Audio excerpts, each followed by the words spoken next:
अब हमारे पास क्वेश्चन है, मैट्रिक्स ए दिया हुआ है, हम लोग को उसको शो करना है कि 3A मैट्रिक्स का डिटर्मिनेंट इक्वल टू है 27 टाइम्स डिटर्मिनेंट ए के। ठीक है, तो हम लोग LHS निकाल लेते हैं।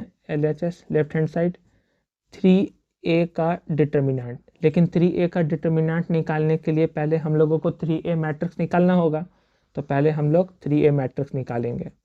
3A मैट्रिक्स, तो 3 और A मैट्रिक्स तो दिया हुआ है हम लोगों को। तो हम लोग जानते हैं कोई नंबर मैट्रिक्स के बाहर रहता है तो उस नंबर से हर एक एलिमेंट मल्टीप्लाई हो जाता है। तो ये मैट्रिक्स हो जाएगा 3 0 3 0 3 6 0 0 12। अब हम लोग LHS लिखते हैं। LHS है हमारा 3A मैट्रिक्स का डिटर्मिनेंट, यानी कि इसका डिटर्मिनेंट।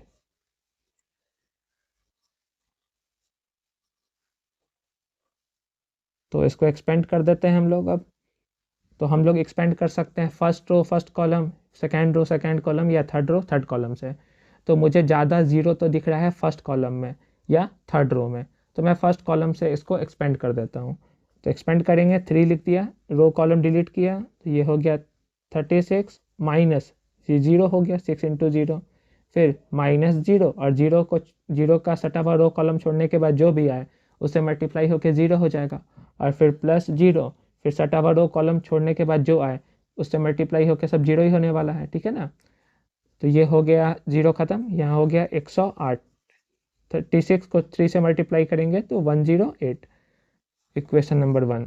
अब हम लोग RHS निकाल लेते हैं।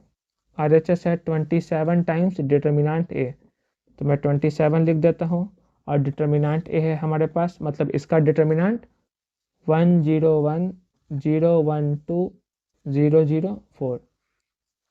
एक तो तरीका है कि इस 27 से मैं किसी एक रो या किसी एक कॉलम में मल्टीप्लाई कर दूं, क्योंकि डिटर्मिनेंट में कोई नंबर बाहर रहता है तो उस डिटर्मिनेंट का केवल कोई एक रो या फिर कोई एक कॉलम मल्टीप्लाई होता है।